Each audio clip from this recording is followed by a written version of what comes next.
نحمدہ ونصلی ونسلم علی رسولہ الکریم اما بعد فاعوذ باللہ من الشیطان الرجیم بسم اللہ الرحمن الرحیم الحمد للہ رب العالمین صدق اللہ العظیم وقال النبی صلی اللہ تبارک و تعالی علیہ وسلم انما بعثت رحمہ او کما قال علیہ الصلاۃ والسلام۔ میرے انتہائی قابل احترام علماء ذی وقار اور مختلف مذاہب کے رہبر رہنما، میں دل کی اتھاہ گہرائیوں سے آپ حضرات کو خوش آمدید کہتا ہوں کہ آپ اس مبارک کام کے لیے ایک پلیٹ فارم پہ اکٹھے ہوئے۔ اللہ تعالیٰ نے قرآن پاک کی ابتدا میں ہی پہلی آیت مبارکہ کے اندر جو مجھے آپ کو درس دیا وہ اپنی ربوبیت کے عام ہونے کا دیا، الحمدللہ رب العالمین۔ وہ رب المسلمین نہیں ہے، رب المومنین نہیں ہے، رب الفلاں نہیں ہے، بلکہ رب العالمین ہے۔ تو جب پالنے والا عام ہے تو جو پلنے والے ہیں، جب پالنے والے کی شفقت عام ہے اور وہ سب کو محبت کی نگاہ سے دیکھتا ہے تو ہم کیوں نہیں آپس میں محبت کی نگاہ سے دیکھتے؟ اللہ نے اپنے محبوب کو جو رحمت بنا کر بھیجا وہ رحمت للمسلمین نہیں، رحمت للمومنین نہیں، وما ارسلناک الا رحمت للعالمین۔ امام الانبیاء صلی اللہ علیہ وسلم مدینہ کی ریاست میں بیٹھے ہوئے ہیں اور حلف الفضول کے متعلق ذہن میں جب آیا، جب آپ کی عمر مبارک 15 سال کی تھی تو ایک معاہدہ طے ہوا تھا، 5 باتوں کا ایجنڈا تھا کہ آج کے بعد ہر آنے والے کی معاونت کی جائے گی، اکرام کیا جائے گا، جو بھی مسافر آئے گا چاہے وہ مسلمان ہو کوئی بھی ہو۔ نمبر 2، کسی کے ساتھ ظلم نہیں ہونے دیں گے۔ نمبر 3، ہر بیوہ ہر بے سہارا کا ہم سہارا بنیں گے۔ نمبر 4، جہاں پر بھی ظلم ستم ہوگا ہم سب سے بڑی رکاوٹ بنیں گے، اور جہاں جہاں یہ رنجشیں ہیں وہاں جا کر ان رنجشوں کو ختم کریں گے۔ آپ صلی اللہ علیہ وسلم مدینہ منورہ کی ریاست میں بیٹھے ہوئے ہیں اور اس معاہدے کو یاد کرتے ہوئے کیا فرما رہے ہیں؟ بڑے تاریخی جملے، ما احب لی ان بی حمر النعم ولو ادعا بہ فی الاسلام لعجبت، کہ اللہ کی قسم مجھے اس معاہدے کے بدلے میں سب سے قیمتی سامان پیش کر دیا جائے تو میں اس کو نہیں قبول کروں گا، البتہ کہیں پر بھی انسانیت کے لیے کوئی آواز لگائے گا، مسلمان کے لیے نہیں، انسانیت کے لیے کوئی آواز لگائے گا، ظلم کے خلاف کوئی کھڑا ہوگا تو اس کا سب سے پہلا سپاہی محمد مصطفیٰ صلی اللہ علیہ وسلم۔ اور یہاں تک فرمایا ان امت یہود، قرآن پاک میں امت کا لفظ 63 مرتبہ آیا ہے، اور امت کا لفظ بڑے ایک عزت کا اور رتبے کا اور مقام کا لفظ ہے۔ امام الانبیاء صلی اللہ علیہ وسلم نے وہی لفظ استعمال کرتے فرمایا ان امت یہود، یہود کے ساتھ امت کا لفظ بولا، ان امت یہود امت مع المومنین للیہود دینہم وللمسلمین دینہم، کہ امت یہود بھی ایک قابل احترام امت ہے، ان کو اپنا مذہب مبارک، ہمیں اپنا مذہب مبارک، لکم دینکم ولی دین۔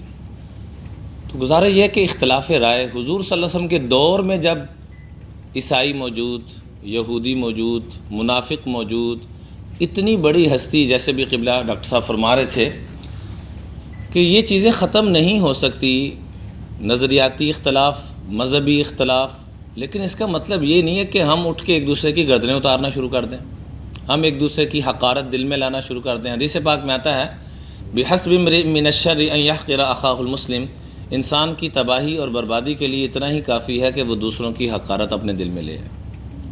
تو حقارت نہ آئے ہمارے دل میں، بلکہ ہم ہر ایک کے لیے اپنے سینے کو کشادہ رکھیں اور اپنی محنت ایسی جاری رکھیں۔ حضرت امام زین العابدین رحمۃ اللہ علیہ کے پاس ایک شخص آتا ہے حضرت امام کے پاس اور آ کے کہتا ہے کہ میں تبلیغ پہ جا رہا ہوں۔ یہی سوال حضرت امام جعفر سے کیا گیا تو انہوں نے بھی سیم الفاظ فرمائے اپنے بابا والے کہ بھئی ہو سکے تو تبلیغ کے لیے اپنی زبان کو استعمال نہ کرنا، تمہارا عمل خود تبلیغ کرے، تمہارا عمل تبلیغ کرے، ہو سکے تو زبان۔ آج ہمیں تقریروں کا نا شوق اور جذبہ کہ میں اپنی قوت دکھاؤں، دوسرا کہہ رہا ہے میں اپنی قوت دکھاؤں، اپنے عمل سے تبلیغ کا لفظی ترجمہ تو غور کریں۔ تبلیغ کا ترجمہ کیا ہے؟ پہنچانا۔ ہم کہتے ہیں نہیں، ہم نے اندر لے کے جانا ہے۔ اندر تو لست علیہم بمسیطر کا ترجمہ آپ خود کر کے دیکھ لیجیے کیا ہے، وما علینا الا البلاغ المبین کا ترجمہ کیا ہے۔ اگر اندر پہنچانا ہی ضروری ہے تو پھر ابو لہب تک کیوں نہیں پہنچایا گیا؟ سگا رشتہ دار، تبت یدا ابی لہب وتب، یہ پھر کیا ہے؟ اللہ ایک نظام دکھا رہے ہیں کہ ایک پلیٹ فارم پہ اس اعتبار سے نہیں، لیکن کم از کم ہم پڑوسی ہیں آپس میں۔ ابو لہب پہ ہی لعنت کیوں آئی؟ میرا ایک سوال ہے، اور بھی تو بڑے بڑے دشمن تھے، ابو لہب پہ ہی لعنت کیوں آئی؟ ایک رشتہ دار، دوسرا پڑوسی تھا، ساتھ رہنے والے جب جڑوں کو کھوکھلا کریں گے تو اللہ کے سب سے زیادہ وہ مبغوض ہوں گے۔ اس لیے درخواست ہے کہ پڑوسی خالی یہی نہیں کہ جو ہمارے گھر کے ساتھ رہ رہا ہے۔ قرآن نے نماز کی اتنی تشریح نہیں بیان فرمائی جتنی اس آیت مبارکہ کے اندر آپ اٹھا کے دیکھیں، والصاحب بالجنب، جو آپ کے ساتھ ایک لمحے کے لیے بھی بیٹھ جاتا ہے وہ بھی آپ کا پڑوسی ہے۔ ہم آپس میں ایک لمحے کے لیے بیٹھ گئے، ہم پڑوسی بن گئے۔ اور فرمایا اول الخصمین یوم القیامت جاران، کل قیامت کے دن سب سے پہلا جو مقدمہ اٹھے گا وہ پڑوسیوں کا اٹھے گا۔ سب سے پہلے جو پوچھا جانا ہے وہ، اس لیے امام الانبیاء صلی اللہ علیہ وسلم کے یہ الفاظ مبارکہ ہیں، من آذا جارہ فقد آذانی، جس نے بھی اپنے پڑوسی کو تکلیف پہنچائی اس نے پڑوسی کو نہیں، اس نے امام الانبیاء کو تکلیف پہنچائی۔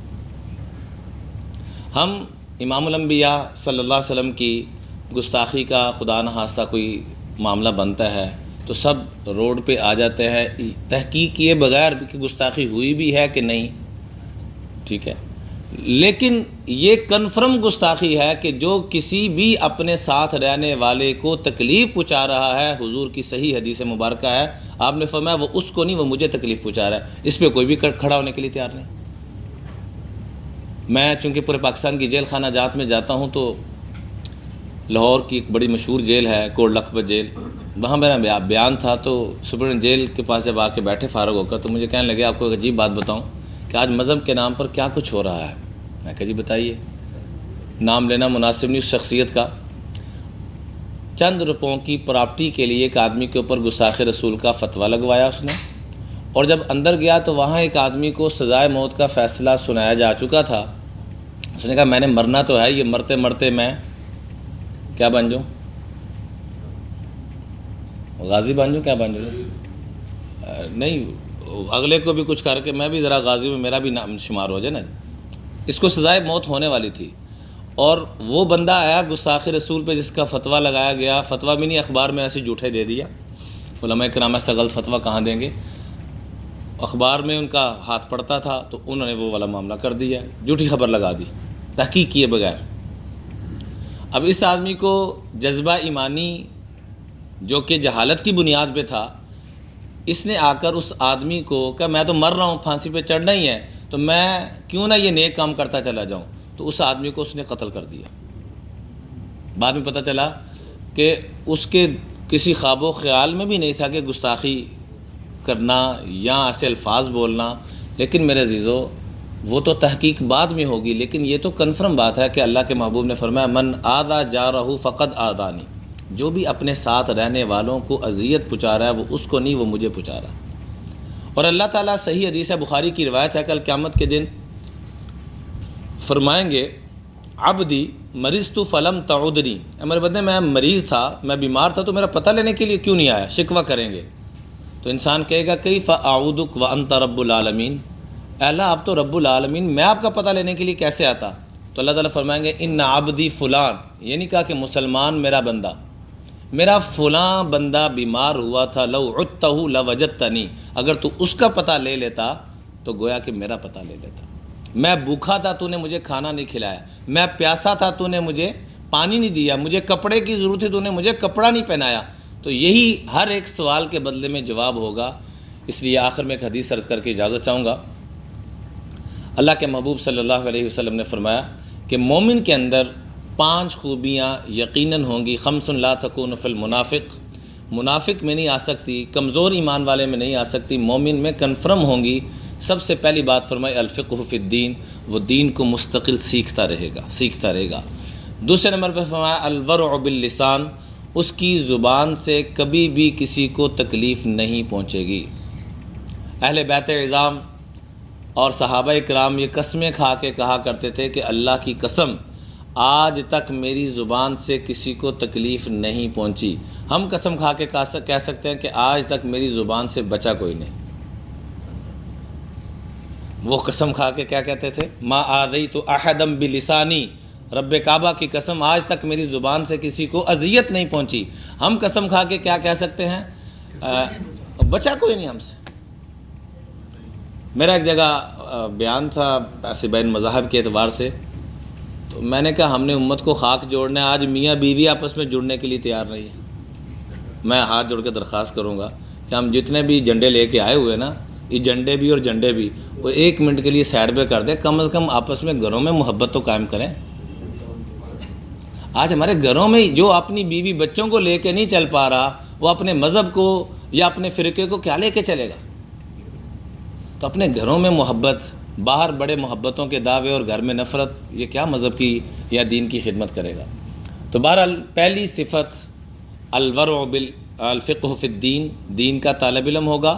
دوسری صفت الورع باللسان، اس کی زبان سے ہمیشہ کسی کو تکلیف نہیں پہنچے گی۔ مسلمان کا لفظی ترجمہ سلامتی دینے والا، اپنوں کو بھی پرایوں کو بھی۔ جس میں یہ صفت نہیں، اللہ کی قسم وہ مسلمان ہی نہیں ہے۔ اور تیسرے نمبر پہ فرمایا التبسم فی الوجہ، اس کے چہرے پہ ہمیشہ تبسم، مسکراہٹیں ہوں گی۔ جس سے ایک مرتبہ ملے گا وہ کہے گا دوبارہ اس سے ملاقات کب ہونی ہے۔ اللہ کا واسطہ ہے کہ ہم اپنی اپنی ڈگریوں کی، اپنی اپنی چیزوں کی، کہتے ہیں حب جا اور حب مال کا نشہ شراب کے نشے سے بھی برا نشہ ہے۔ اپنی ڈگریوں کو نیچے کر دیں تھوڑا سا، اپنے اندر عجز و انکساری، من حرم من الرفق حرم الخیر کلہ، جو نرمی سے محروم کر دیا گیا، فرمایا ساری خیروں سے محروم کر دیا گیا، اس کے پاس کوئی خیر نہیں۔ چوتھی چیز فرمائی النور فی القلب، جس کے پاس ایمان ہوگا وہ کبھی پریشان نہیں ہو سکتا، اس کے دل کے اندر رحمتیں برکتیں ہوں گی۔ اور 5ویں نمبر پہ فرمایا المودۃ بین المسلمین، وہ جہاں جائے گا محبتیں بانٹے گا، اتفاق پیدا کرے گا، اتحاد پیدا کرنے کی کوشش کرے گا۔ وما علینا الا البلاغ المبین۔ اللہ تعالی ہم سب کو توفیق عطا فرمائے۔